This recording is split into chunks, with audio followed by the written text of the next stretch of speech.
இப்போ நம்ம நெக்ஸ்ட்டா பார்க்க போற விட்ஜெட் பேரு காப்பர்சீனோ கன்டெக்ஸ்ட் மெனு. ஸோ இது வந்து ஒரு சிம்பிளான எக்ஸாம்பிள். பட் என்னன்னா கொஞ்சம் இன்ட்ரெஸ்டிங்கா இருக்கும். ஃபார் எக்ஸாம்பிள் இங்க ஒரு இமேஜ் இருக்கா? இந்த ஜார் மாதிரி நம்ம ஒரு இமேஜ் வந்து கிரியேட் பண்ண போறோம். கிரியேட் பண்ண வேணாம். நம்ம ஏதோ ஒரு யுஆர்எல் வந்து எடுத்து சோர்ஸ் போட்டு பண்ணிக்கலாம். இப்ப எடுத்து பண்ணிட்டோனே, இத டச் பண்ணா எனக்கு ஏதாவது 2 ஆப்ஷன்ஸ் காமிக்கிற மாரி இருக்கும். 2, 3 இது வந்து உங்களோட விஷ். ஸோ இது வந்து ஒன் பிரஸ்ல இல்லாம எனக்கு ரொம்ப லாங் பிரஸ்ஸா இருக்கும்போது, எனக்கு ஒரு கான்டெக்ஸ்ட் மெனு வந்து ஃப்ளோ ஆகணும் அப்படின்னு சொல்லிட்டு பார்க்கறது தான் வந்து காப்பர்டினோ கான்டெக்ஸ்ட் மெனுன்னு சொல்லுவாங்க. ஸோ இது எப்படி கிரியேட் பண்ணலாம்னு இப்ப பார்க்கலாம். ஸோ வந்து இது எப்படி வொர்க் ஆகும்னா, இதோட மெயின் பாயிண்ட் என்னன்னா, it's appear when it is long press. So நம்ம ரொம்ப லாங் பிரஸ் பண்ணா, நம்மளுக்கு 2 ஆக்ஷனோட மெனு பார் வந்து ஃப்ளோ ஆகும்னு சொல்றாங்க. ஃபாலோயிங் தட் நான் மெட்டீரியல் ஆப் வந்து ரிட்டர்ன்ல குடுத்துருக்கேன். ஹோம்ல ஸ்டாக்ஃபுல் குடுத்துருக்கேன். அண்ட் பாடி சென்டர்ல வந்து சென்டர்ன்னு குடுத்துருக்கேன். அதுக்கு முன்னாடி கிளாஸஸ்லாம் டிஃபைன் பண்ணியாச்சு.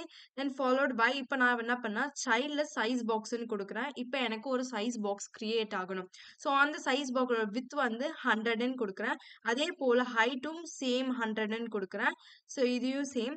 நெக்ஸ்ட் ஒன் வந்து எனக்கு சைல்ட் காப்பர்டினோ டெக்ஸ்ட் மெனு வந்து ஃப்ளோ ஆகணும்னு சொல்லியிருக்கேன். இதுதான் வந்து மெனு கிரியேட் பண்றதோட முக்கியமான விட்ஜெட். ஸோ இதுல வந்து எனக்கு ஒரு சைல்ட்ல வந்து ஒரு இமேஜ் வந்து நான் வந்து ஃப்ளோ பண்ண போறேன்னு சொல்றேன். ஸோ அந்த இமேஜ்க்காக நான் இமேஜ நெட்வொர்க்ன்னு எடுக்கிறேன். ஸோ நெட்வொர்க் ஆசெட்ன்னு 2 இருக்கு. இமேஜ நம்ம இப்படியும் இம்போர்ட் பண்ணலாம். நெட்வொர்க் வந்து நம்ப டைரக்ட்டா ஆன்லைன்லேருந்து அ இன்டராக்ட் ஆகுற மாதிரி நம்மளோட இமேஜஸ் எடுக்கலான்னா, அதுக்கு நெட்வொர்க் யூஸ் பண்ணி, அதுக்குள்ள வந்து யுஆர்எல் பேஸ்ட் பண்ற மாரி இருக்கும். இல்ல எனக்கு வேண்டாம், டைரக்ட்டா அக்சஸ் பண்ண வேண்டாம், தேவையில்ல அப்படின்னு நினைச்சீங்கன்னா, இது போல அசெட் வந்து நீங்க கிரியேட் பண்ணி, இதுல இருக்கிற பாத் வந்து நீங்க காப்பி பண்ணி பேஸ்ட் பண்ணீங்கன்னா, அது ரன் ஆகும். ஸோ நம்ம வந்து ஆல்ரெடி நான் வந்து யுஆர்எல் வச்சிருக்கிறதால, ஸோ இமேஜ் நெட்வொர்க்கிங்ல அதோட யுஆர்எல் போடுறேன். பேசிக்கலி இது ஒரு யூடியூபோட லோகோ தான். வேற எதுவும் இல்ல. நெக்ஸ்ட் ஒன் வந்து இப்ப இருக்க எனக்கு ஆக்ஷன் விட்ஜெட் வந்து யூஸ் பண்றேன். இந்த ஆக்ஷன் விட்ஜெட்ல என்ன நடக்கணும்னா, நான் இந்த இமேஜ லாங் பிரஸ் பண்ணனா, எனக்கு 2 ஆக்ஷன்ஸ் வந்து ஃப்ளோ ஆகணும். அந்த ஆக்ஷன லிஸ்ட் வழியா நான் கொண்டு வரேன். ஃபர்ஸ்ட் லிஸ்ட் என்னன்னா, கேப்பச்சினோ கான்டாக்ட் மெனு ஆக்ஷன்ஸ் கொடுக்கணும்.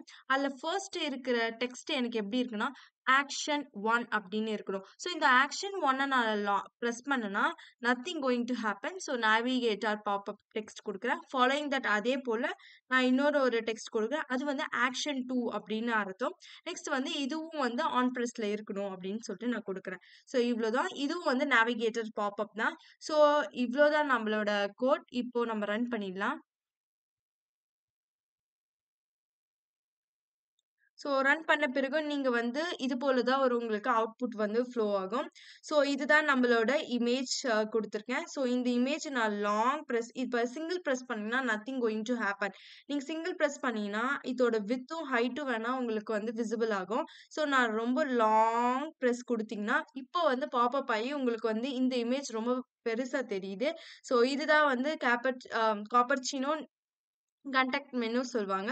ஸோ இதுல எனக்கு 2 ஆக்ஷன் இருக்கு. ஃபர்ஸ்ட் ஒன் வந்து நம்ம என்ன குடுத்துருக்கோம், ஆக்ஷன் 1 குடுத்துருக்கோம். நெக்ஸ்ட் ஆக்ஷன் 2 இருக்கும்.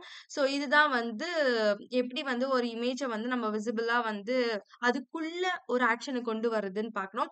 Nothing but it is long press action தான் சொல்லுவாங்க. ஸோ இவ்ளோதாங்க.